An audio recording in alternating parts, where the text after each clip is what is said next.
Primera carta de Pablo a los Corintios, capítulo 1. Saludo. Queridos hermanos de la Iglesia de Dios en Corinto, reciban saludos míos y de nuestro hermano Sóstenes. Yo, Pablo, deseo de todo corazón que nuestro Padre Dios y el Señor Jesucristo les den mucho amor y paz. Dios me eligió para ser apóstol de Jesucristo y también los eligió a ustedes para que vivan unidos a Él y formen parte de su pueblo especial. Así estarán unidos a nosotros y a todos los que adoran y alaban a nuestro Señor Jesucristo en todo el mundo. La oración de Pablo. Siempre le doy gracias a Dios por ustedes. Dios fue bueno y les dio a Jesucristo.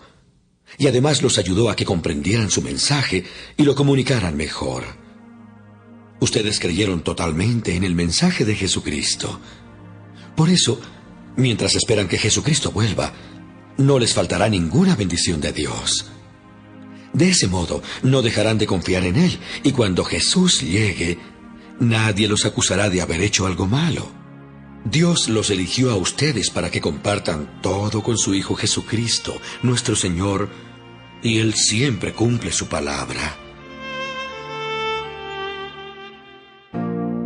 Vivamos unidos. Hermanos míos, yo les ruego de parte de nuestro Señor Jesucristo que se pongan todos de acuerdo y que no haya divisiones entre ustedes. Al contrario, vivan unidos y traten de ponerse de acuerdo en lo que piensan. Algunos de la familia de Cloé me dijeron que hay asuntos por los que ustedes están discutiendo mucho. Mientras que algunos dicen, yo soy seguidor de Pablo, otros dicen, yo no, yo soy seguidor de Apolo. Y hay otros que responden, pues yo soy seguidor de Pedro. Y aún otros dicen, yo sigo a Cristo. Pero no hay tal cosa como un Cristo dividido. Además, no fui yo el que murió en la cruz para salvarlos a ustedes, ni fueron ustedes bautizados en mi nombre. Así que no tienen por qué formar un grupo de seguidores míos. Gracias a Dios, solo bauticé a Crispo, a Gayo y a la familia de Estéfanas. No recuerdo haber bautizado a nadie más. En todo caso, nadie puede decir que fue bautizado en mi nombre. Y es que Cristo no me mandó a bautizar, sino a anunciar la buena noticia. Y no me mandó a anunciarla con palabras elegantes. Si yo hago que la gente se fije más en mí que en Cristo, su muerte en la cruz no servirá de nada. Cristo es poderoso. Hay quienes piensan que hablar de la muerte de Cristo en la cruz es una tontería. Pero los que así piensan no se salvarán, pues viven haciendo el mal. Sin embargo, para los que sí van a salvarse, es decir, para nosotros, ese mensaje tiene el poder de Dios. En la Biblia, Dios dice, dejaré confundidos a los que creen que saben mucho. Dios ha demostrado que la gente de este mundo es tonta, pues cree saberlo todo. En realidad, no hay tal cosa como sabios o expertos en la Biblia, o gente que cree tener todas las respuestas. Dios es tan sabio que no permitió que la gente de este mundo lo conociera mediante el conocimiento humano. En lugar de eso, decidió salvar a los que creyeran en el mensaje que anunciamos, aun cuando este mensaje parezca una tontería. Para creer en el mensaje que anunciamos, los judíos quieren ver milagros y los griegos quieren oír un mensaje que suene razonable e inteligente. Pero nosotros anunciamos que Jesús es el Mesías y que murió en la cruz. Para la mayoría de los judíos esto es un insulto, y para los que no son judíos es una tontería. En cambio, para los que fueron elegidos por Dios, sean judíos o no, Dios ha manifestado su poder y su sabiduría en la muerte del Mesías que Él envió. Así que, lo que parece una tontería de Dios es mucho más sabio que la sabiduría de este mundo. Podría pensarse que Dios es débil, pero en realidad es más fuerte que cualquiera. Recuerden lo que ustedes eran cuando Dios los eligió. Según la gente, Muy pocos de ustedes eran sabios, y muy pocos de ustedes ocupaban puestos de poder o pertenecían a familias importantes. Y aunque la gente de este mundo piensa que ustedes son tontos y no tienen importancia, Dios los eligió para que los que se creen sabios entiendan que no saben nada. Dios eligió a los que desde el punto de vista humano son débiles, despreciables y de poca importancia, para que los que se creen muy importantes se den cuenta de que en realidad no lo son. Así, Dios ha demostrado que en realidad esa gente no vale nada. Por eso, ante Dios, nadie tiene de qué sentirse orgulloso. Dios los ha unido a ustedes con Cristo, y gracias a esa unión, ahora ustedes son sabios. Dios los ha aceptado como parte de su pueblo y han recibido la vida eterna. Por lo tanto, como dice la Biblia, si alguien quiere sentirse orgulloso de algo, que se sienta orgulloso de Jesucristo, el Señor. Primera carta de Pablo a los Corintios, capítulo 3. Servidores de Dios. Hermanos míos, antes de ahora no les pude hablar como a quienes ya tienen el Espíritu de Dios, porque ustedes se comportaban como la gente pecadora de este mundo. Por eso tuve que hablarles como si apenas comenzaran a creer en Cristo. En vez de enseñarles cosas difíciles, les enseñé cosas sencillas, porque ustedes parecen niños pequeños que apenas pueden tomar leche y no alimentos fuertes. En aquel entonces no estaban preparados para entender cosas más difíciles. Y todavía no lo están, pues siguen viviendo como la gente pecadora de este mundo. Tienen celos los unos de los otros y se pelean entre ustedes. Porque cuando uno dice, yo soy seguidor de Pablo, y otro contesta, yo soy seguidor de Apolo, están actuando como la gente de este mundo. ¿No se dan cuenta de que así se comportan los pecadores? Después de todo, Apolo y yo solo somos servidores de Dios para ayudarlos a creer en Jesucristo. Cada uno de nosotros hizo lo que el Señor nos mandó hacer. Yo les anuncié a ustedes la buena noticia de Jesucristo, y Apolo les enseñó a seguir confiando en Él. Pero es Dios quien los ha hecho confiar más en Cristo. Así que lo importante no es quién anuncia la noticia, ni quién la enseña. El único importante es Dios, que es quien aumenta nuestra confianza en Cristo. Tanta importancia tienen los que anuncian la noticia como los que la enseñan. Cada uno de ellos recibirá su premio según el trabajo que haya hecho. Apolo y yo somos servidores de Dios, y ustedes son como un campo de trigo, como un edificio construido por Dios, del cual Dios es el dueño. Dios, por su bondad, me permitió actuar como si yo fuera el arquitecto de ese edificio. Y yo, como buen arquitecto, puse una base firme. Les di la buena noticia de Jesucristo. Luego, otros construyeron sobre esa base.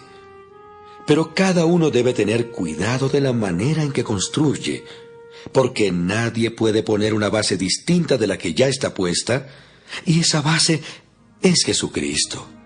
A partir de esa base podemos seguir construyendo con oro, plata, piedras preciosas, madera, paja o caña. Pero cuando llegue el fin del mundo, Dios pondrá a prueba lo que cada uno enseñó. Será como probar con fuego los materiales que usamos para la construcción. Si lo que uno enseñó pasa la prueba del fuego, recibirá un premio. En cambio, si no pasa esa prueba, lo perderá todo, aunque él se salvará como si escapara del fuego. ¿Acaso no saben que ustedes son un templo de Dios y que el Espíritu de Dios vive en ustedes? Ustedes son el templo santo de Dios. A cualquiera que destruya su templo, Dios también lo destruirá. No se engañen a ustedes mismos. Si alguno cree que es muy sabio y que sabe mucho de las cosas de este mundo, para ser sabio de verdad, debe comportarse como un ignorante, porque para Dios la sabiduría de este mundo es una tontería. Como dice la Biblia, Dios hace que los sabios caigan en sus propias trampas. Y también dice, bien sabe nuestro Dios las tonterías que a los sabios se les ocurren. Por lo tanto, nadie se llene de orgullo por lo que hacen los simples seres humanos. En realidad, todo es de ustedes. Pablo, Apolo, Pedro, el mundo, la vida, la muerte, el presente y el futuro. Todo es de ustedes. Y ustedes son de Cristo. Y Cristo es de Dios.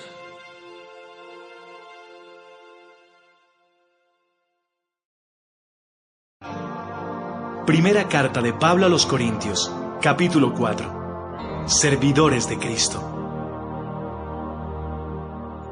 Ustedes deben considerarnos como simples servidores de Cristo, encargados de dar a conocer los planes que Dios tenía en secreto. Los que están encargados de alguna tarea deben demostrar que se puede confiar en ellos. A mí, en lo personal, no me importa si ustedes o un tribunal de justicia de este mundo se ponen a averiguar si hago bien o mal. Ni siquiera me juzgo a mí mismo. Y aunque no recuerdo haber hecho nada malo, eso no significa que yo esté del todo libre de culpa. Pero el único que tiene derecho a juzgarme es Dios. Por eso, no culpen a nadie antes de que Jesucristo vuelva. Cuando Él venga, dará a conocer todo lo que está oculto y todo lo que piensa cada uno de nosotros. Entonces, Dios nos dará el premio que merezcamos. He hablado de Apolo y de mí mismo para que aprendan de nuestro ejemplo lo que significa el dicho, no hay que hacer ni decir más de lo que dice la Biblia. Así que no anden presumiendo de que un servidor de Dios es mejor que otro. No hay nada que los haga a ustedes más importantes que otros. Todo lo que tienen lo han recibido de Dios. Y si todo se lo deben a Él, ¿por qué presumen como si ustedes solos lo hubieran conseguido? Ustedes tienen ahora todo lo que desean. Ya son ricos y actúan como reyes, como si no necesitaran de nosotros. Ojalá que de veras fueran reyes. Así nosotros podríamos reinar junto con ustedes. Pero me parece que a nosotros, los apóstoles, Dios nos ha dejado en el último lugar. Parecemos prisioneros condenados a muerte. Somos el hazmerreír del mundo entero y hasta de los ángeles. Por obedecer a Cristo, la gente nos considera tontos. En cambio, gracias a Cristo, a ustedes los consideran sabios. Nosotros somos los débiles y ustedes los fuertes. A ustedes los respetan y a nosotros no. Ahora mismo tenemos hambre y sed. Andamos casi desnudos. La gente nos maltrata y no tenemos ni dónde vivir. Nos cansamos trabajando con nuestras manos. Bendecimos a los que nos insultan. Cuando sufrimos, lo soportamos con paciencia. Cuando hablan mal de nosotros, contestamos con palabras amables. Hasta ahora, se nos ha tratado como si fuéramos la basura del mundo. No les escribo esto para avergonzarlos. Al contrario, lo que quiero es darles una enseñanza, pues los amo como si fueran mis hijos. Ustedes podrán tener 10,000 maestros que los instruyan acerca de Cristo, pero padres no tienen muchos. El único padre que tienen soy yo, pues cuando les anuncié la buena noticia de Jesucristo, ustedes llegaron a ser mis hijos. Por lo tanto, les ruego que sigan mi ejemplo. Por eso les envié a Timoteo, a quien amo como a un hijo, y quien es fiel al Señor Jesús. Por eso confío en Él. Timoteo les recordará mis enseñanzas, que son las mismas enseñanzas de Cristo. Eso es lo que yo enseño en todas las iglesias. Algunos de ustedes se sienten muy valientes, pues creen que no iré a verlos. Sin embargo, si Dios quiere, muy pronto iré a visitarlos.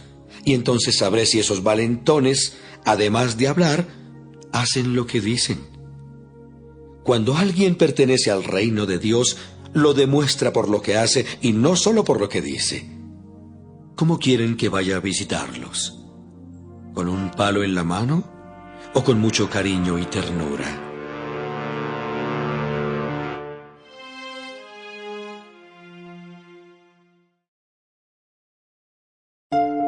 Primera carta de Pablo a los Corintios, capítulo 5. Disciplina en la iglesia. Ya todo el mundo sabe que uno de ustedes está viviendo con su madrastra como si fuera su esposa. ¡Muy mal! Eso no lo hacen ni los no cristianos. Y ustedes presumen de esto cuando deberían estar tristes y echar de la iglesia a ese hombre. Yo, aunque estoy lejos, siempre me preocupo y pienso en ustedes. Así que cuando se reúnan, imagínense que estoy con ustedes y recuerden que tienen el poder y la autoridad del Señor Jesús.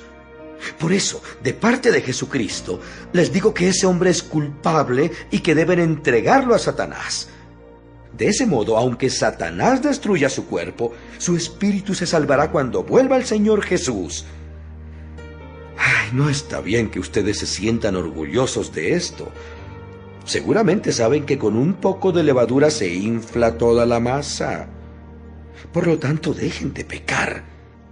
El pecado es como levadura vieja que a todos echa a perder. Si dejan de pecar, serán personas nuevas, como los panes nuevos y sin levadura que se comen en la Pascua.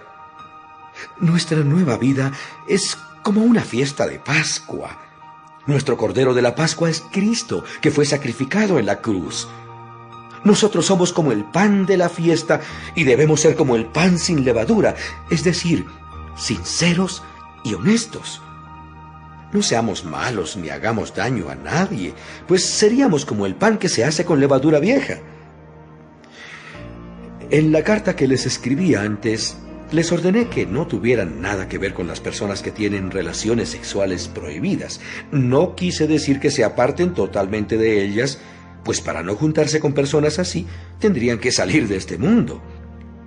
No podrían apartarse totalmente de los que siempre desean más de lo que tienen, ni de los ladrones, ni de los que adoran a los ídolos, ni de los borrachos o de los que hablan mal de los demás. Lo que quise decir fue que no deben tener amistad con los que dicen que son cristianos, pero hacen esas cosas. Con personas así ni siquiera deben sentarse a comer. A mí no me toca juzgar a los que no son de la iglesia. Ya Dios los juzgará. Pero ustedes sí deben juzgar a los de la iglesia y hacer lo que dice la Biblia. Echen lejos de ustedes al pecador. Primera carta de Pablo a los Corintios, capítulo 6. Arreglemos los problemas entre nosotros.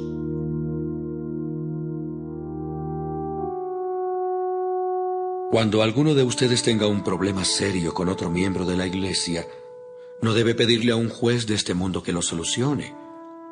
Más bien, debe pedírselo a un juez de la iglesia, porque en el juicio final, el pueblo de Dios será el que juzgue al mundo. Y si ustedes van a juzgar al mundo, también pueden juzgar los problemas menos importantes. Si vamos a juzgar a los ángeles mismos, con mayor razón podemos juzgar los problemas de esta vida. ¿Por qué tratan de resolver esos problemas con jueces que no pertenecen a la iglesia? Les digo esto para que les dé vergüenza. Entre ustedes hay gente sabia que puede juzgar y solucionar los problemas. Pero ustedes no solo pelean el uno contra el otro, sino que hasta buscan jueces que no creen en Jesús para solucionar sus pleitos. En sus peleas, los únicos que salen perdiendo son ustedes mismos. Vale más ser maltratado y robado que robar y maltratar. Pero ustedes hacen lo contrario, se maltratan y se roban entre ustedes mismos. No se dejen engañar.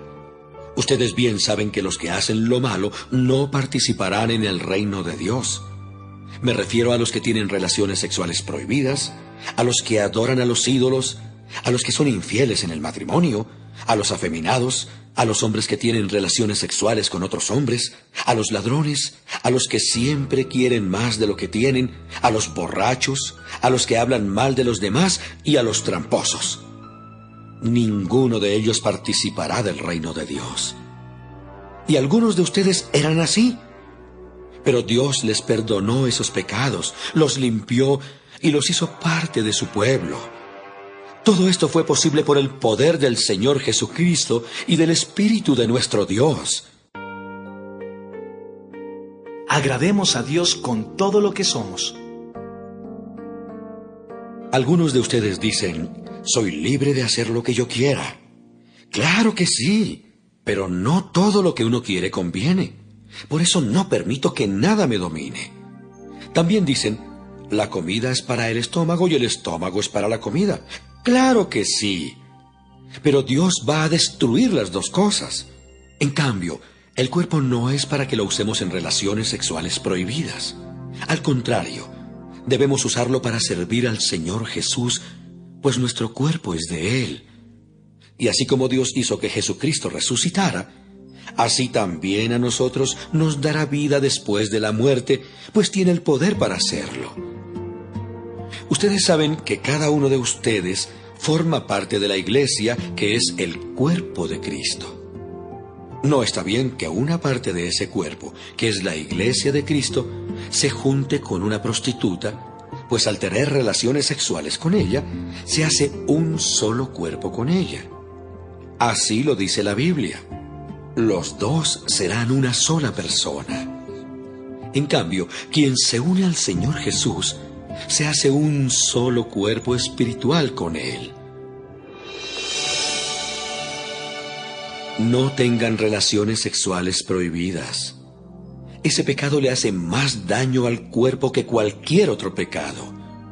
El cuerpo de ustedes es como un templo, y en ese templo vive el Espíritu Santo que Dios les ha dado. Ustedes no son sus propios dueños.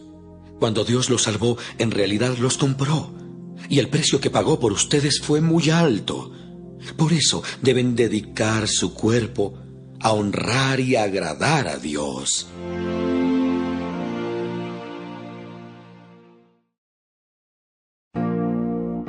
Primera carta de Pablo a los Corintios, capítulo 7. Consejos para los casados.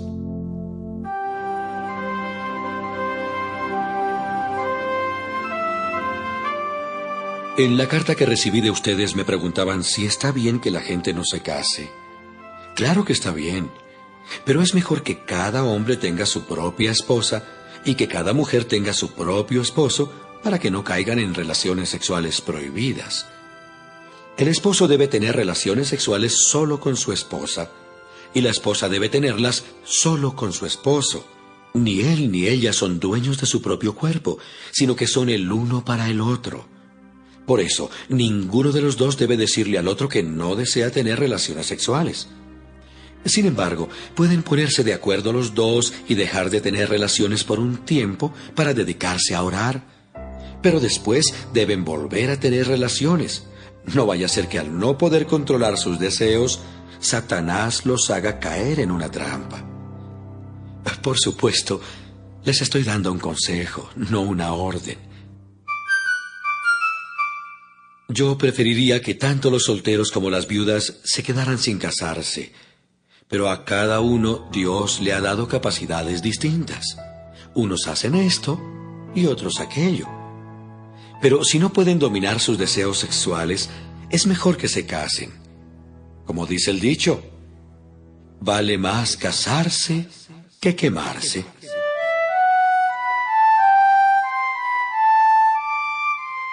A los que están casados, Dios les da esta orden. No deben separarse. Si una mujer se separa de su esposo, no debe volver a casarse. Lo mejor sería que arreglara el problema que tenga con su esposo. Pero tampoco el esposo debe abandonar a su esposa, y esto no lo ordeno yo, sino Dios. A los demás les aconsejo lo siguiente. Si alguno de la iglesia está casado con una mujer que no sea cristiana, pero ella quiere seguir viviendo con él, no deben separarse. Del mismo modo, si una mujer de la iglesia está casada con un hombre que no sea cristiano, pero él quiere seguir viviendo con ella, tampoco deben separarse. Porque el esposo que no cree en Cristo puede ser aceptado por Dios si está unido a una mujer cristiana. Del mismo modo, Una esposa que no cree en Cristo puede ser aceptada por Dios si está unida a un hombre que sí cree en Cristo. Además, los hijos de ellos serán aceptados por Dios como parte de su pueblo, y Dios no los rechazará como si fueran algo sucio. Pero si el esposo o la esposa no cristianos insisten en separarse, que lo hagan.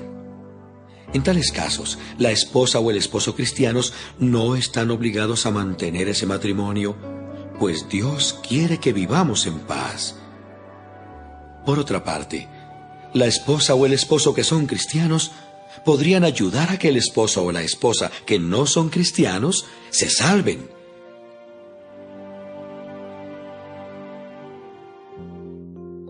Lo importante es obedecer a Dios.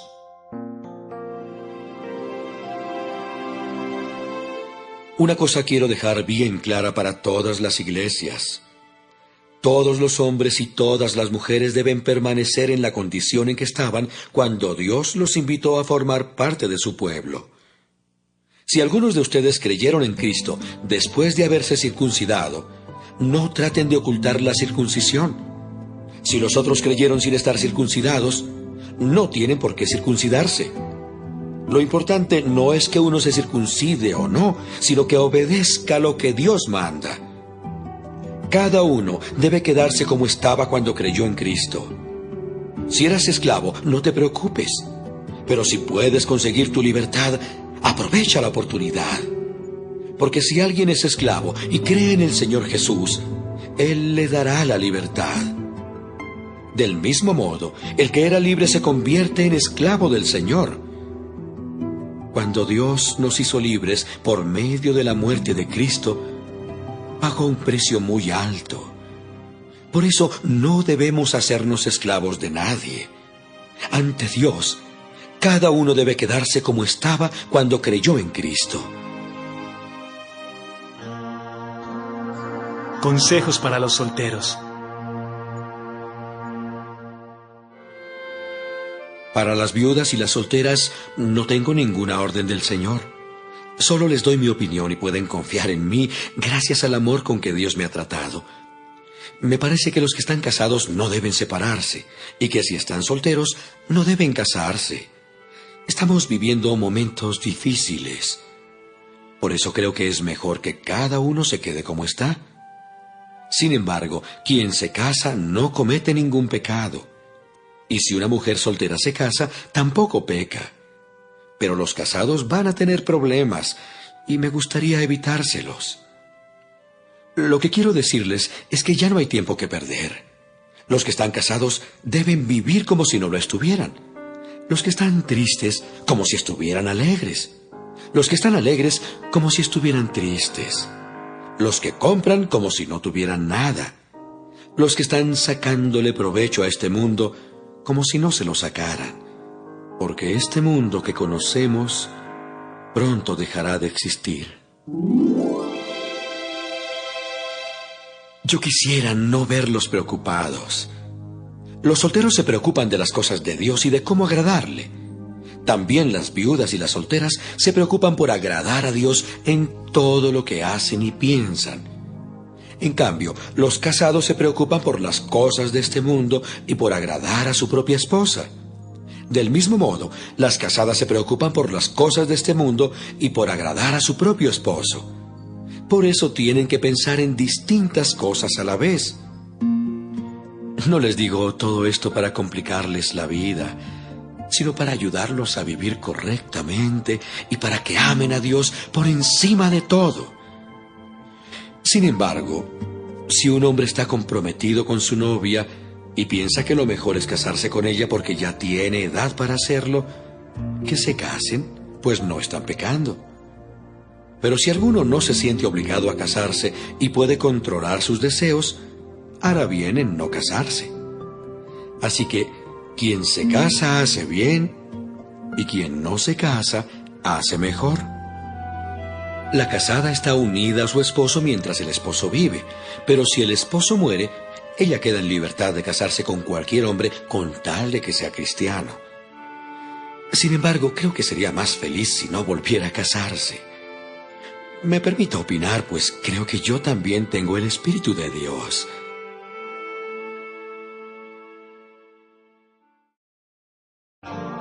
Primera carta de Pablo a los Corintios, capítulo 8. No hagamos pecar a los más débiles. Todos nosotros sabemos algo acerca de esto. Sin embargo, debemos reconocer que el conocimiento nos vuelve orgullosos, mientras que el amor fortalece nuestra vida cristiana. Sin duda, el que cree que sabe mucho, en realidad no sabe nada. Pero Dios reconoce a todo aquel que lo ama. En cuanto a esto de comer alimentos ofrecidos a los ídolos, bien sabemos que los ídolos no tienen vida y que solamente hay un Dios. Algunos llaman dioses o señores a muchas cosas que hay en el cielo y en la tierra. Sin embargo, para nosotros solo hay un Dios, que es el Padre. Él creó todas las cosas y nosotros vivimos para Él. También hay solo un Señor, que es Jesucristo. Dios creó todo por medio de Él y gracias a Él nosotros vivimos ahora. No todos saben estas cosas. Antes de creer en Cristo, algunos de ustedes adoraban ídolos y todavía creen que esos ídolos tienen vida. Por eso, cuando comen alimentos que fueron ofrecidos a los ídolos, les remuerde la conciencia y se sienten culpables. Pero nuestra relación con Dios no va a ser mejor o peor por causa de los alimentos que comamos. Sin embargo, aunque tengamos derecho a comer de todo, debemos tener cuidado de no causarles problemas a los miembros de la iglesia que todavía no están debidamente instruidos. Supongamos que uno de ustedes va a comer a un lugar donde se adora a los ídolos y que lo vea algún miembro de la iglesia que todavía cree que los ídolos tienen vida. Entonces, aunque bien sabemos que los ídolos no tienen vida, aquel miembro de la iglesia va a pensar que está bien adorar ídolos y dejará de creer en Cristo, quien murió por él. Cuando le hacemos daño a los miembros de la iglesia que no saben distinguir entre lo bueno y lo malo, también le hacemos daño a Cristo. Por eso yo jamás voy a comer algo si por comerlo hago que un miembro de la iglesia peque.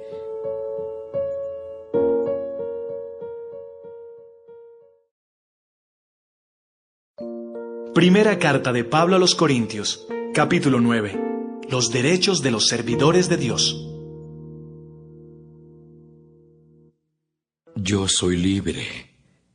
Soy apóstol. He visto al Señor Jesús. Y gracias a mi trabajo, ahora ustedes son de Cristo. Aunque otros piensen que no soy apóstol, para ustedes sí lo soy. Ustedes son cristianos, y eso demuestra que realmente soy un apóstol. A los que discuten conmigo, yo les respondo que Bernabé y yo también tenemos derecho a recibir comida y bebida por el trabajo que hacemos. También tenemos derecho a que nuestra esposa nos acompañe en nuestros viajes. Así lo hacen Pedro y los otros apóstoles y los hermanos de Jesucristo. ¿Acaso Bernabé y yo somos los únicos que estamos obligados a trabajar para vivir? En el ejército ningún soldado paga sus gastos. Los que cultivan uvas comen de las uvas que recogen, y los que cuidan cabras toman de la leche que ordeñan. Esta no es una opinión mía, sino que así lo enseña la Biblia. Porque en los libros que escribió Moisés leemos: no impidan que el buey coma mientras desgrana el trigo. Y si la Biblia dice eso, no es porque Dios se preocupe de los bueyes, sino porque se preocupa por nosotros. Tanto los que preparan el terreno como los que desgranan el trigo lo hacen con la esperanza de recibir parte de la cosecha. De la misma manera, cuando nosotros les comunicamos a ustedes la buena noticia, es como si sembráramos en ustedes una semilla espiritual. Por eso, como recompensa por nuestro trabajo, tenemos derecho a que ustedes nos den lo necesario para vivir. Si otros tienen ese derecho, con más razón lo tenemos nosotros. Pero no hemos hecho valer ese derecho, sino que todo lo hemos soportado, con tal de no crear problemas al anunciar la buena noticia de Cristo. Ustedes saben que los que trabajan en el templo viven de lo que hay en el templo. Es decir, que los que trabajan en el altar del templo comen de los animales que allí se sacrifican como ofrenda a Dios. De la misma manera, el Señor mandó que los que anuncian la buena noticia vivan de ese mismo trabajo. Sin embargo, yo nunca he reclamado ese derecho. Tampoco les escribo esto para que me den algo. Prefiero morirme antes de que alguien me quite la satisfacción de ser apóstol sin sueldo. Yo no anuncio la buena noticia de Cristo para sentirme importante. Lo hago porque Dios así me lo ordenó. Y pobre de mí si no lo hago. Yo no puedo esperar que se me pague por anunciar la buena noticia, pues no se me preguntó si quería hacerlo. Se me ordenó hacerlo. Pero entonces, ¿qué gano yo con eso? Nada menos que la satisfacción de poder anunciar la buena noticia sin recibir nada a cambio.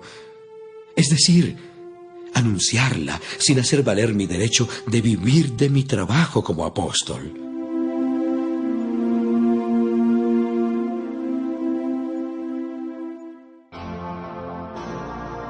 Esforcémonos. Aunque soy libre, vivo como si fuera el esclavo de todos. Así ayudo al mayor número posible de personas a creer en Cristo. Cuando estoy con los judíos, vivo como judío para ayudarlos a creer en Cristo. Por eso cumplo con la ley de Moisés, aunque en realidad no estoy obligado a hacerlo. Y cuando estoy con los que no obedecen la ley de Moisés, vivo como uno de ellos para ayudarlos a creer en Cristo. Esto no significa que yo no obedezca la ley de Dios. Al contrario, la obedezco, pues sigo la ley de Cristo. Cuando estoy con los que apenas empiezan a ser cristianos, me comporto como uno de ellos para poder ayudarlos. Es decir, me he hecho igual a todos para que algunos se salven. Y todo esto lo hago porque amo la buena noticia y porque quiero participar de sus buenos resultados. Esforcémonos para recibir nuestro premio. Ustedes saben que en una carrera no todos ganan el premio, sino uno solo. Pues nuestra vida como seguidores de Cristo es como una carrera. Así que vivamos bien para llevarnos el premio. Los que se preparan para competir en un deporte dejan de hacer todo lo que pueda perjudicarlos y lo hacen para ganarse un premio que no dura mucho. Nosotros, en cambio, lo hacemos para recibir un premio que dura para siempre. Yo me esfuerzo por recibirlo, así que no lucho sin un propósito. Al contrario, vivo con mucha disciplina y trato de dominarme a mí mismo. Pues si anuncio a otros la buena noticia, no quiero que al final Dios me descalifique a mí. Primera carta de Pablo a los Corintios, capítulo 10. Obedezcamos y adoremos solo a Dios. Queridos hermanos en Cristo, tengan presente que cuando nuestros antepasados cruzaron el mar de los juncos, Dios los cubrió a todos ellos con una nube.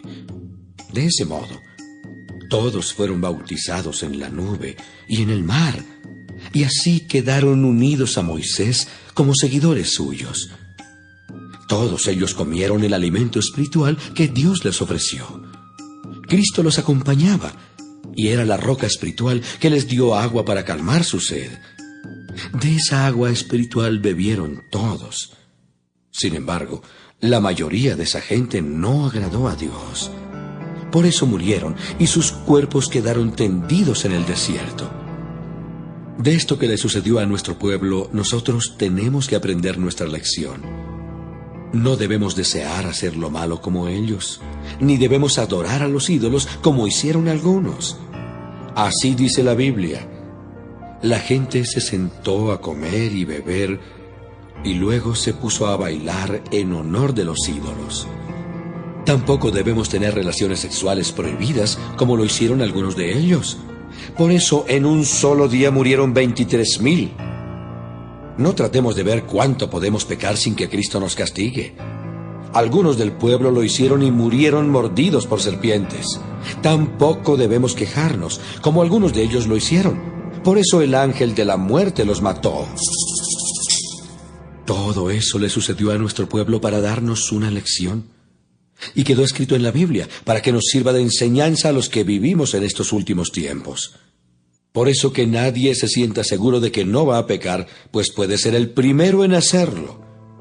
Ustedes no han pasado por ninguna tentación que otros no hayan tenido. Y pueden confiar en Dios, pues Él no va a permitir que sufran más tentaciones de las que pueden soportar. Además, cuando vengan las tentaciones, Dios mismo les mostrará cómo vencerlas, y así podrán resistir. Por eso, queridos hermanos, no adoren a los ídolos. Ustedes son personas inteligentes y estoy seguro de que me entienden. En la cena del Señor, cuando tomamos la copa y pedimos que Dios la bendiga, todos nosotros estamos participando de la sangre de Cristo. Y cuando partimos el pan, también participamos todos del cuerpo de Cristo. Aunque somos muchos, somos un solo cuerpo, porque comemos de un solo pan. Por ejemplo, en el pueblo de Israel, los que comen la carne de los animales que se sacrifican en el altar del templo, participan de ellos con Dios y con los que toman parte en el sacrificio. Eso no quiere decir que yo reconozca algún valor en los ídolos que otros pueblos adoran o en los alimentos que se les ofrecen. Cuando los que no creen en Cristo ofrecen algo, se lo dan a los demonios y no a Dios. Y yo no quiero que ustedes tengan nada que ver con los demonios. Ustedes no pueden beber de la copa en la cena del Señor y al mismo tiempo beber de la copa que se usa en las ceremonias donde se honra a los demonios. Tampoco pueden participar en la cena del Señor y al mismo tiempo participar en las fiestas para los demonios. ¿O es que quieren que Dios se enoje? Nosotros no somos más fuertes que Dios. Busquemos el bien de los demás. Algunos de ustedes dicen, ¿yo soy libre de hacer lo que quiera? Claro que sí, pero no todo lo que uno quiere conviene, ni todo fortalece la vida cristiana. Por eso tenemos que pensar en el bien de los demás y no solo en nosotros mismos. Dios es dueño de toda la tierra y de todo lo que hay en ella. Por lo tanto, ustedes pueden comer de todo lo que se vende en la carnicería sin tener que pensar de dónde viene esa carne. Si alguien que no cree en Cristo los invita a comer y ustedes quieren ir, vayan. Coman de todo lo que les sirvan y no se pongan a pensar si está bien comer o no. Pero si alguien les dice, esta carne fue ofrecida a los ídolos, entonces no la coman para evitar problemas. Tal vez tú no tengas problemas en comerla, pero otras personas sí. A mí realmente no me gusta la idea de no poder hacer algo solo porque otra persona piensa que está mal. Pues si yo le doy gracias a Dios por la comida, ¿por qué me van a criticar por comerla? Siempre que ustedes coman o beban o hagan cualquier otra cosa, háganlo para honrar a Dios. No les causen problemas a los judíos, ni a los que no son judíos, ni a los que son de la iglesia de Dios. En todo lo que hago, yo trato de agradar a todas las personas. No busco ventajas para mí mismo, sino que busco el bien de los demás para que se salven.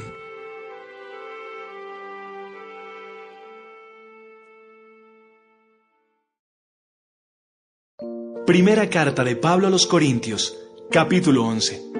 ¿Cómo participar en las reuniones de la iglesia? Así que sigan mi ejemplo como yo sigo el ejemplo de Cristo. Los felicito porque ustedes siempre se acuerdan de mí y obedecen mis enseñanzas. Ahora quiero que sepan esto. Cristo tiene autoridad sobre todo hombre. El hombre tiene autoridad sobre su esposa y Dios tiene autoridad sobre Cristo. Si el hombre ora a Dios o habla en su nombre con la cabeza cubierta, no le da a Cristo la honra que merece. Y si la mujer ora a Dios o habla en su nombre sin cubrirse la cabeza, le falta el respeto a su esposo. Es lo mismo que si se afeitara la cabeza. Si la mujer no quiere cubrirse la cabeza, entonces que se la afeite. Pero si le da vergüenza afeitársela, entonces que se la cubra. El hombre no debe cubrirse la cabeza, pues fue hecho parecido a Dios y refleja su grandeza. La mujer, por su parte, refleja la grandeza del hombre, porque Dios no sacó de la mujer al hombre, sino que del hombre sacó a la mujer. Y no creó Dios al hombre para la mujer, sino a la mujer para el hombre.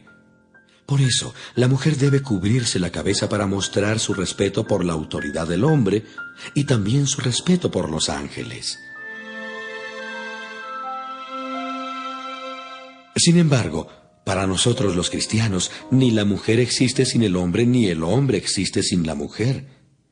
Es verdad que a la primera mujer Dios la sacó del primer hombre, pero también es verdad que ahora todos los hombres nacen de una mujer.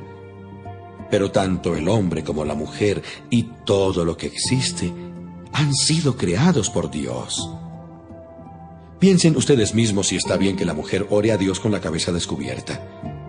Según nuestras costumbres, es una vergüenza que el hombre se deje crecer el cabello, pero no lo es que la mujer se lo deje crecer.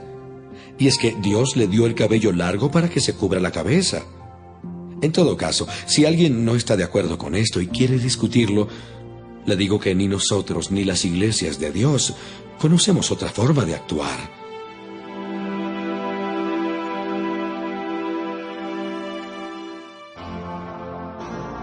La Cena del Señor.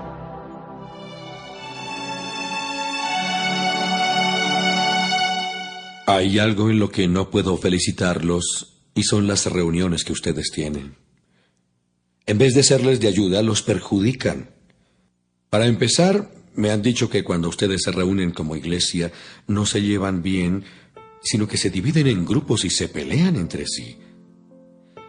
Yo creo que en esto hay algo de verdad. En realidad, todo esto tiene que pasar para que se vea quiénes son los verdaderos seguidores de Cristo. Según entiendo, cuando ustedes se reúnen, cada uno se apura a comer su propia comida y no espera a los demás. Así resulta que algunos se quedan con hambre mientras que otros se emborrachan. Y eso ya no es participar en la cena del Señor. Más bien, eso es una falta de respeto a la iglesia de Dios y es poner en vergüenza a los pobres. Si lo que quieren es comer y emborracharse, mejor quédense en sus casas. ¿O esperan acaso que los felicite? Pues no hay razón para felicitarlos. Lo que el Señor Jesucristo me enseñó es lo mismo que yo les he enseñado a ustedes. La noche en que el Señor Jesús fue traicionado, tomó en sus manos pan, dio gracias a Dios, lo partió en pedazos y dijo: Esto es mi cuerpo que es entregado en favor de ustedes. Cuando coman de este pan, acuérdense de mí. Después de cenar, Jesús tomó en sus manos la copa y dijo: Esta copa de vino es mi sangre. Con ella, Dios hace un nuevo compromiso con ustedes. Cada vez que beban de esta copa, acuérdense de mí. Así que cada vez que ustedes comen de ese pan o beben de esa copa, anuncian la muerte del Señor Jesús hasta el día en que Él vuelva.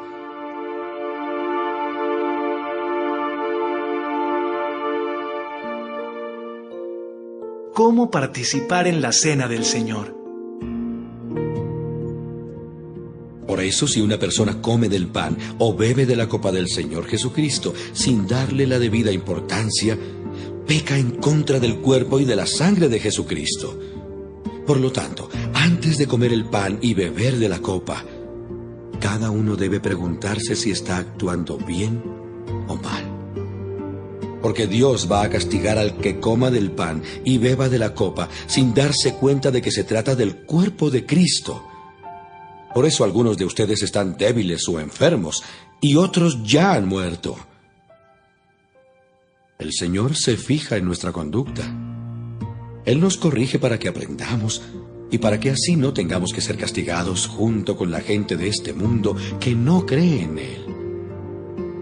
Si pensamos bien lo que hacemos, no seremos castigados. Por eso, hermanos míos, cuando se junten para comer, esperen a que todos estén reunidos. Si alguno tiene hambre, es mejor que coma en su casa. Así Dios no tendrá que castigarlos por su comportamiento en las reuniones. En cuanto a las otras preguntas que me hicieron, ya les daré instrucciones cuando vaya a visitarlos.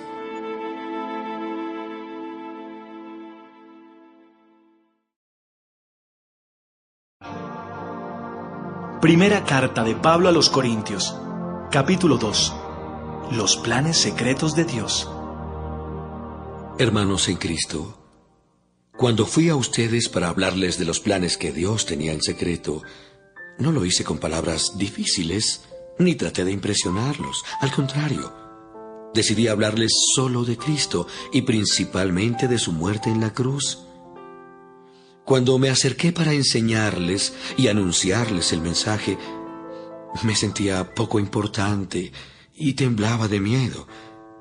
No fui a ustedes como un sabelotodo, ni usé palabras elegantes. Solo dejé que el Espíritu de Dios mostrara su poder y los convenciera. Y así ustedes creyeron en Dios, no por medio de la sabiduría humana, sino por el poder de Dios. Dios da a conocer sus planes. Sin embargo, cuando hablamos con los que ya entienden mejor el mensaje de Dios, hablamos con sabiduría. Pero no empleamos la sabiduría humana como la emplean la gente y los gobernantes de este mundo. El poder que ellos tienen está condenado a desaparecer. Nosotros enseñamos el mensaje con palabras inteligentes que vienen de Dios. Ese mensaje habla de los planes que Dios tenía en secreto desde antes de crear el mundo y que Él quiso manifestarnos para que podamos compartir su gloria. Claro que este plan inteligente de Dios no lo entendió ninguno de los gobernantes del mundo. Si ellos lo hubieran entendido, no habrían colgado de la cruz a nuestro Señor, quien es el dueño de la vida. Como dice la Biblia, para aquellos que lo aman, Dios ha preparado cosas que nadie jamás pudo ver, ni escuchar, ni imaginar. Dios nos dio a conocer todo esto por medio de su Espíritu, porque el Espíritu de Dios lo examina todo, hasta los secretos más profundos de Dios. Nadie puede saber lo que piensa otra persona. Solo el Espíritu de esa persona sabe lo que ella está pensando. De la misma manera, solo el Espíritu de Dios sabe lo que piensa Dios. Pero como Dios nos dio su Espíritu, nosotros podemos darnos cuenta de lo que Dios, en su bondad, ha hecho por nosotros. Cuando hablamos de lo que Dios ha hecho por nosotros, no usamos las palabras que nos dicta la inteligencia humana, sino que usamos el lenguaje espiritual que nos enseña el Espíritu de Dios. Los que no tienen el Espíritu de Dios no aceptan las enseñanzas espirituales, pues las consideran una tontería. Y tampoco pueden entenderlas porque no tienen el Espíritu de Dios. En cambio, los que tienen el Espíritu de Dios todo lo examinan y todo lo entienden. Pero los que no tienen el Espíritu no pueden examinar ni entender a quienes lo tienen. Como dice la Biblia, ¿quién sabe lo que piensa el Señor? ¿Quién puede darle consejos? Pero nosotros tenemos el Espíritu de Dios y por eso pensamos como Cristo.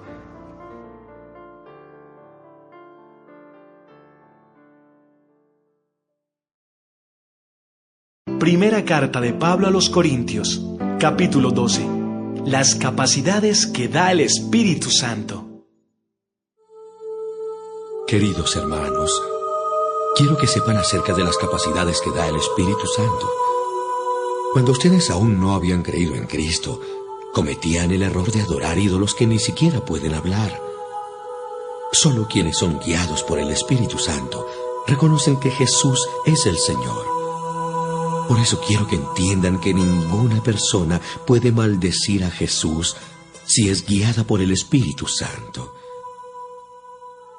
Los que pertenecen a la iglesia pueden tener distintas capacidades, pero todas ellas las da el mismo Espíritu. Se puede servir al Señor de distintas maneras, pero todos sirven al mismo Señor. Se pueden realizar distintas actividades, pero es el mismo Dios quien da a cada uno la habilidad de hacerlas. Dios nos enseña que cuando el Espíritu Santo nos da alguna capacidad especial, lo hace para que procuremos el bien de los demás. A algunos, el Espíritu les da la capacidad de hablar con sabiduría.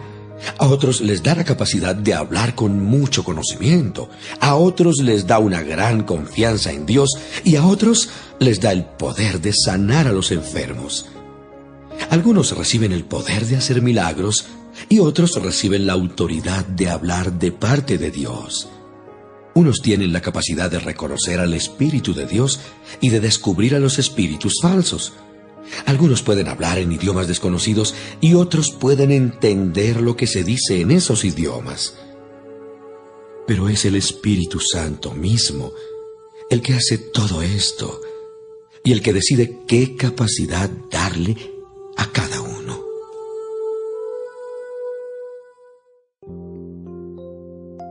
Todos son necesarios e importantes en la iglesia. La iglesia de Cristo es como el cuerpo humano. Está compuesto de distintas partes, pero es un solo cuerpo. Entre nosotros, unos son judíos y otros no lo son. Algunos son esclavos y otros son personas libres. Pero todos fuimos bautizados por el mismo Espíritu Santo para formar una sola iglesia y un solo cuerpo.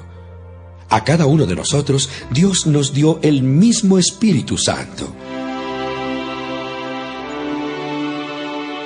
El cuerpo no está formado por una sola parte, sino por muchas. Si al pie se le ocurriera decir, yo no soy del cuerpo porque no soy mano, todos sabemos que no por eso dejaría de ser parte del cuerpo. Y si la oreja dijera, como yo no soy ojo, no soy del cuerpo, de todos modos seguiría siendo parte del cuerpo. Si todo el cuerpo fuera ojo, no podríamos oír. Y si todo el cuerpo fuera oído, no podríamos oler. Pero Dios puso cada parte del cuerpo en donde quiso ponerla. Una sola parte del cuerpo no es todo el cuerpo. Y aunque las partes del cuerpo pueden ser muchas, el cuerpo es uno solo. El ojo no puede decirle a la mano, no te necesito. Tampoco la cabeza puede decirle a los pies, no los necesito. Al contrario, las partes que nos parecen más débiles son las que más necesitamos. Y las partes que nos parecen menos importantes son las que vestimos con mayor cuidado. Lo mismo hacemos con las partes del cuerpo que preferimos no mostrar. En cambio, con las partes que mostramos no somos tan cuidadosos. Y es que Dios hizo el cuerpo de modo que le demos más importancia a las partes que consideramos de menos valor. Así, las partes del cuerpo se mantienen unidas y se preocupan las unas por las otras. Cuando una parte del cuerpo sufre, también sufren todas las demás. Cuando se le da importancia a una parte del cuerpo, las partes restantes se ponen contentas. Cada uno de ustedes es parte de la iglesia y todos juntos forman el cuerpo de Cristo. En la iglesia, Dios le dio una función a cada una de las partes. En primer lugar, puso apóstoles. En segundo lugar, puso profetas. Y en tercer lugar, puso maestros. También hay algunos que hacen milagros y otros que tienen la capacidad de sanar a los enfermos. Algunos ayudan, otros dirigen y aún otros hablan en idiomas desconocidos. No todos son apóstoles, profetas o maestros. Tampoco todos pueden hacer milagros o curar enfermos. No todos pueden hablar idiomas desconocidos, ni todos pueden entender lo que se dice en esos idiomas. Está muy bien que ustedes quieran recibir del Espíritu las mejores capacidades. Yo, por mi parte, voy a enseñarles algo más importante.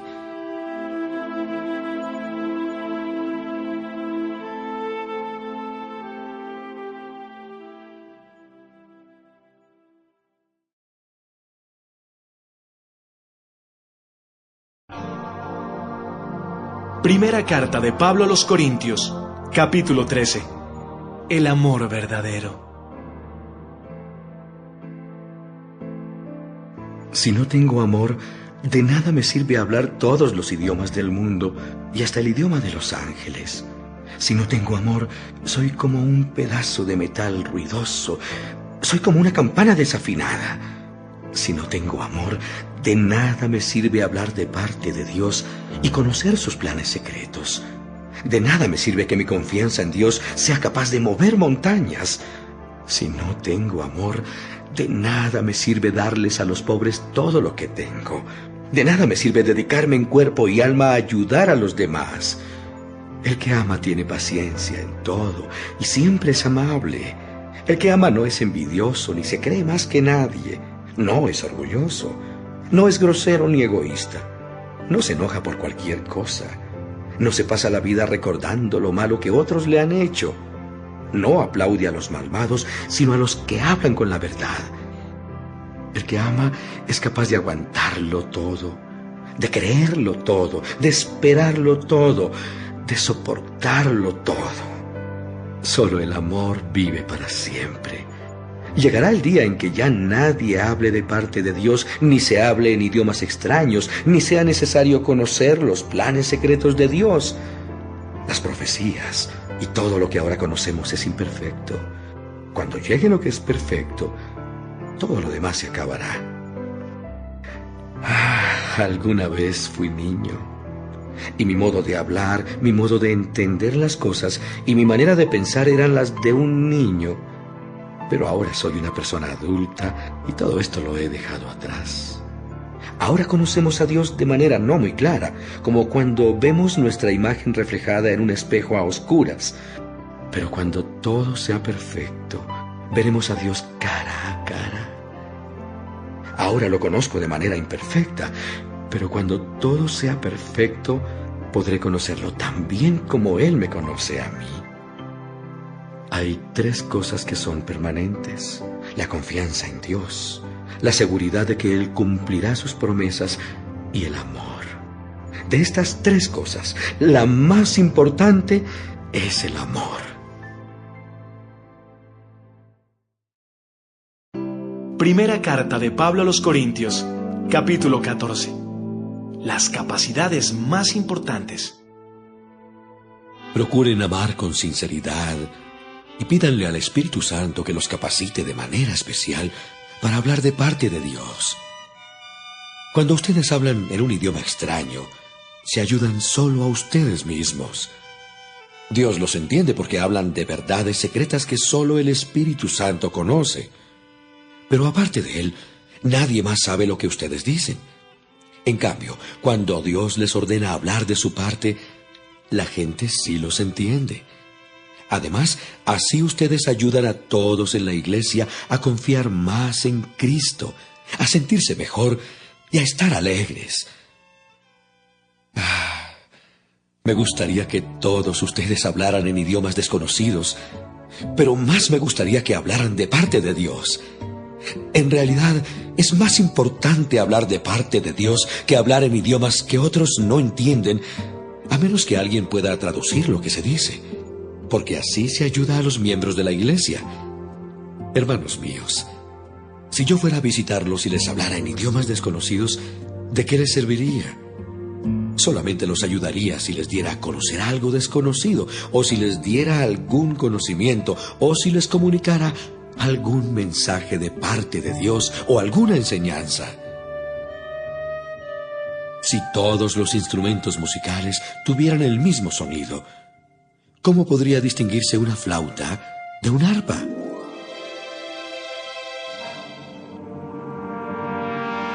Si en una guerra nadie pudiera distinguir el sonido de la trompeta que anuncia la batalla, ninguno se prepararía para combatir.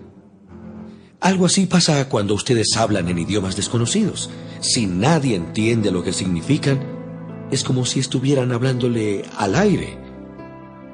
En el mundo hay muchos idiomas y en todos ellos se pueden decir cosas que tienen sentido. Pero si alguien me habla y yo no entiendo lo que dice, esa persona pensará que soy un extranjero. Y lo mismo pensaré yo si esa persona no me entiende a mí. Por eso, ya que desean las capacidades que da el Espíritu, traten de tener aquellas que ayuden a todos los de la iglesia. Por lo tanto, cuando ustedes hablen en idiomas desconocidos, deben pedirle a Dios que les dé la capacidad de explicar lo que estén diciendo. Por ejemplo, si yo oro en un idioma desconocido, el que ora es mi espíritu, porque yo no entiendo lo que digo. ¿Qué debo hacer entonces? Pues orar y cantar con mi espíritu, pero también orar y cantar con mi entendimiento. Porque si tú das gracias a Dios con tu espíritu y te escucha algún extraño, no podrá unirse a tu oración si no entiende lo que dices. Y no podrá hacerlo porque no habrá comprendido nada. Tu oración podrá ser muy buena, pero no estarás ayudando a nadie. Yo le doy gracias a Dios de que hablo en idiomas desconocidos más que todos ustedes. Sin embargo, cuando estoy en la iglesia, prefiero decir 5 palabras que se entiendan y que ayuden a otros, más que decir 10,000 palabras en un idioma que nadie entiende. Hermanos en Cristo, sean inocentes como niños, pero no piensen como niños. Piensen como personas maduras. Dios dice en la Biblia: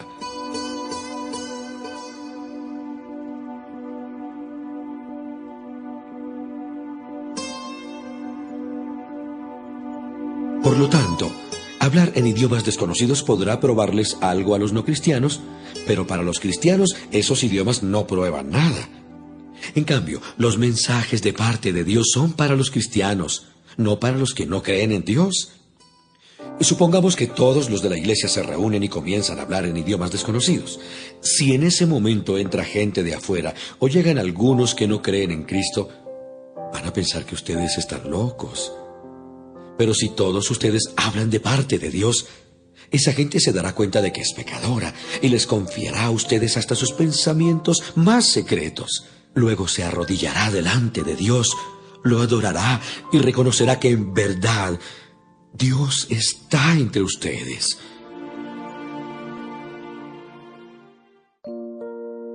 Las reuniones de la iglesia.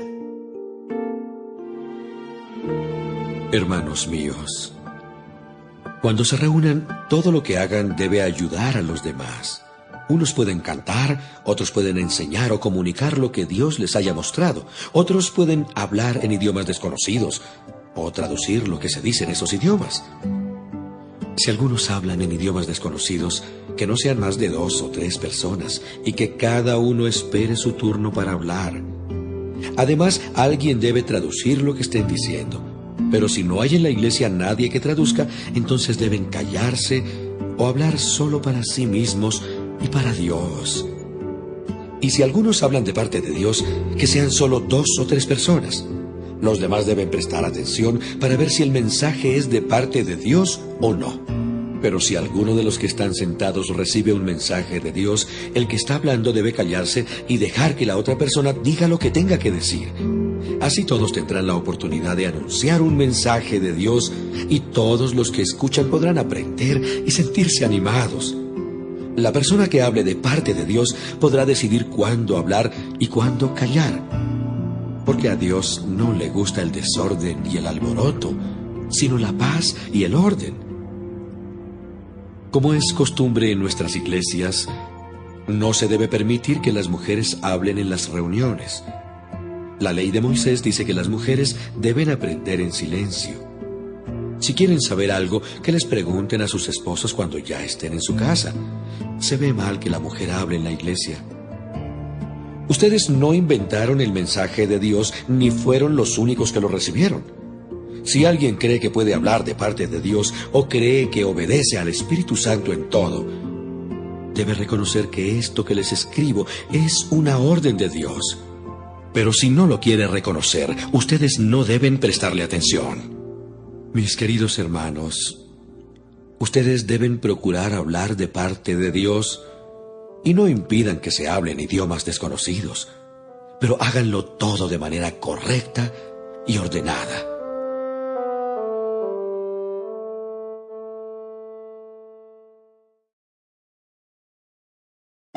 Primera carta de Pablo a los Corintios, capítulo 15. Cristo ha resucitado. Queridos hermanos, quiero recordarles la buena noticia que les di. Ustedes la recibieron con gusto y confiaron en ella. Si continúan confiando firmemente en esa buena noticia, serán salvos. Pero si no, de nada les servirá haberla aceptado. Lo primero que les enseñé fue lo mismo que yo aprendí: que Cristo murió en lugar de nosotros, que éramos pecadores. Tal como lo enseña la Biblia, fue sepultado y después de 3 días, Dios lo resucitó. Primero se le apareció a Pedro, después a los 12 apóstoles. Luego se les apareció a más de 500 de sus seguidores a la vez. Algunos de ellos todavía viven y otros ya murieron. Más tarde se apareció a Santiago y luego a todos los apóstoles.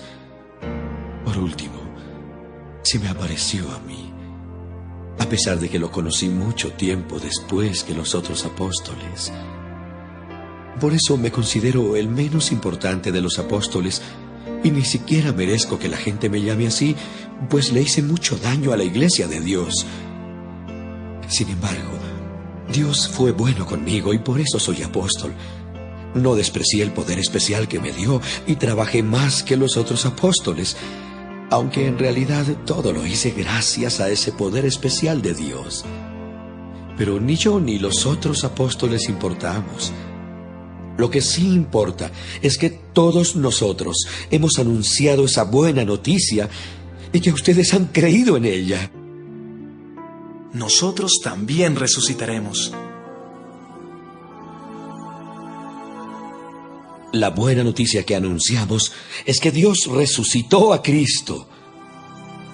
Pero entonces, ¿cómo es que algunos de ustedes dicen que los muertos no resucitan? Porque si los muertos no resucitan, entonces Cristo tampoco resucitó. Y si Cristo no resucitó, esta buena noticia que anunciamos no sirve para nada y de nada sirve tampoco que ustedes crean en Cristo. Si fuera cierto que los muertos no resucitan, nosotros estaríamos diciendo una mentira acerca de Dios, pues afirmamos que Él resucitó a Cristo. Si en realidad los muertos no resucitan, entonces tampoco Cristo resucitó. Y si Cristo no resucitó, de nada sirve que ustedes crean en Él, pues sus pecados aún no habrán sido perdonados. Y los que antes creyeron en Cristo y murieron están totalmente perdidos. Si nuestra esperanza es que Cristo nos ayude solamente en esta vida, no hay nadie más digno de lástima que nosotros. Sin embargo, Cristo resucitó. Esto nos enseña que también resucitarán los que murieron. Por el pecado de Adán, todos fuimos castigados con la muerte. Pero gracias a Cristo, ahora podemos volver a vivir. Cada uno resucitará a su debido tiempo. Primero Cristo.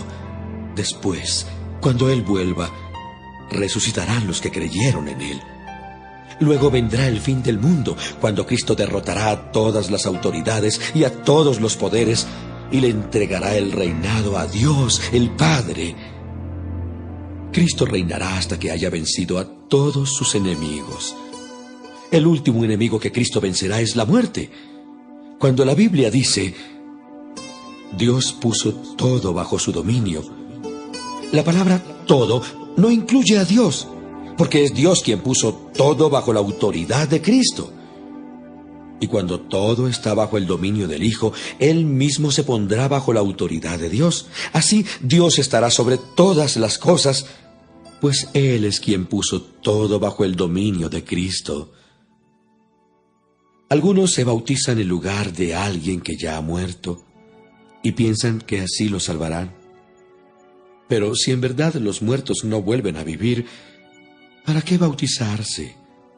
¿Y para qué poner en peligro nuestra vida en todo momento?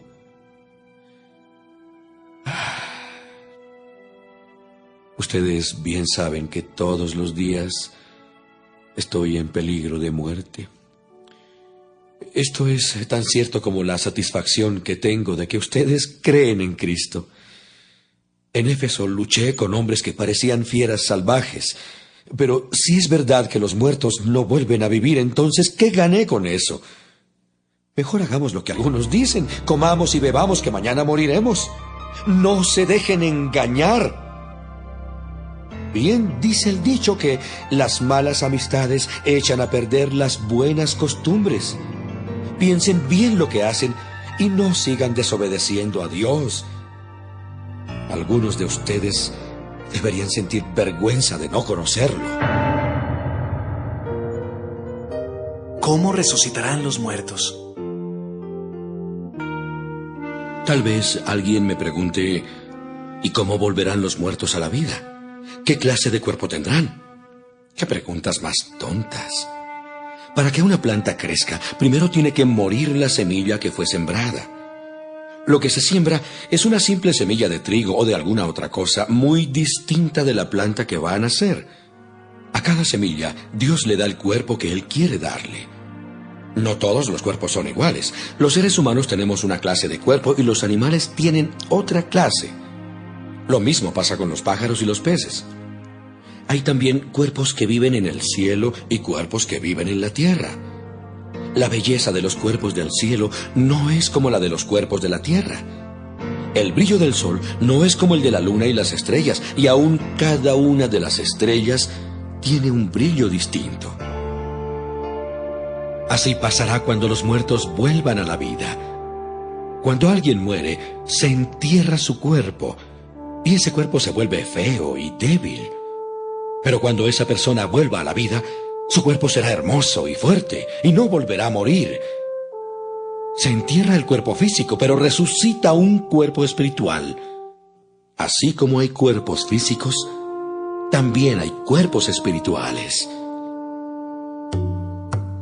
La Biblia dice que Dios hizo a Adán y que Adán fue el primer hombre con vida. Pero Cristo, a quien podemos llamar el último Adán, es un espíritu que da vida. Así que primero llegó a existir lo físico y luego lo espiritual. El primer hombre fue hecho del polvo de la tierra. El segundo hombre vino del cielo. Todos los que vivimos en esta tierra tenemos un cuerpo como el de Adán, que fue hecho de la tierra. Todos los que viven en el cielo tienen un cuerpo como el de Cristo. Y así como nos parecemos al primer hombre que fue sacado de la tierra, así también nos pareceremos a Cristo que es del cielo. Hermanos míos, lo que es de sangre y carne no tiene cabida en el reino de Dios que es eterno. Les voy a contar algo que Dios tenía en secreto. No todos moriremos, pero todos seremos transformados. En un abrir y cerrar de ojos, cuando Cristo vuelva, se oirá el último toque de la trompeta y los muertos volverán a vivir para no morir jamás. Y nosotros seremos transformados. Dios cambiará estos cuerpos nuestros que mueren y se destruyen por cuerpos que vivirán para siempre y nunca serán destruidos. Cuando esto suceda, se cumplirá lo que dice la Biblia. La muerte ha sido destruida. ¿Dónde está su victoria? ¿Dónde está su poder para herirnos? El pecado produce la muerte y existe porque hay una ley. Pero gracias a Dios podemos vencerlo por medio de nuestro Señor Jesucristo. Por eso, mis queridos hermanos, manténganse firmes y nunca dejen de trabajar más y más por el Señor. Y sepan que nada de lo que hacen para Dios es inútil.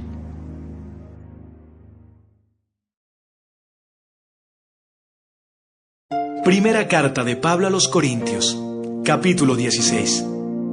Una ayuda para los hermanos de otra iglesia. Ahora quiero hablarles acerca del dinero que van a dar para ayudar a los del pueblo de Dios en Jerusalén. Hagan lo mismo que les dije a las iglesias de la región de Galacia, es decir, que cada domingo, cada uno de ustedes debe apartar y guardar algo de dinero según lo que haya ganado. De este modo no tendrán que recogerlo cuando yo vaya a verlos. Elijan a algunos hermanos para que lleven el dinero a Jerusalén. Cuando yo llegue, los mandaré con el dinero que ustedes hayan dado y también con cartas para que los hermanos de la iglesia en Jerusalén los reciban bien. Si ustedes creen conveniente que yo también vaya, iré con ellos. Los planes de Pablo. Después de pasar por la región de Macedonia, iré a Corinto. Tal vez entonces me quede con ustedes algún tiempo, posiblemente todo el invierno. Así podrán ayudarme a pagar mi próximo viaje. No quiero visitarlos poco tiempo. Si el Señor me lo permite, espero estar un buen tiempo con ustedes. Me voy a quedar en la ciudad de Éfeso hasta la fiesta de Pentecostés. Aunque muchos allí están en contra mía, tengo una buena oportunidad de servir a Dios y de obtener buenos resultados. Si Timoteo va a visitarlos, procuren que se sienta bien entre ustedes. Él trabaja para Dios lo mismo que yo. No lo traten mal. Ayúdenlo a continuar su viaje con tranquilidad, para que pueda venir a verme, pues lo estoy esperando junto con los otros hermanos de la iglesia. Muchas veces he tratado de que Apolo vaya a visitarlos junto con los otros hermanos de la iglesia. Por el momento no ha querido hacerlo, pero lo hará en cuanto pueda. Consejos finales. Manténganse siempre en estado de alerta, pero confiando en Cristo. Sean fuertes y valientes, y todo lo que hagan, háganlo con amor. Queridos hermanos, ustedes saben que Estéfanas y su familia fueron los primeros en aceptar la buena noticia en la región de Acaya, y que se han dedicado a servir a los miembros de la iglesia. Yo les ruego que obedezcan a Estéfanas y a todos los que trabajan y sirven a Dios como Él lo hace. Me alegro de que hayan venido Estéfanas, Fortunato y Acaico. Estar con ellos fue como estar con ustedes. Me hicieron sentir muy bien, lo mismo que a ustedes. A personas como ellos, préstenles mucha atención.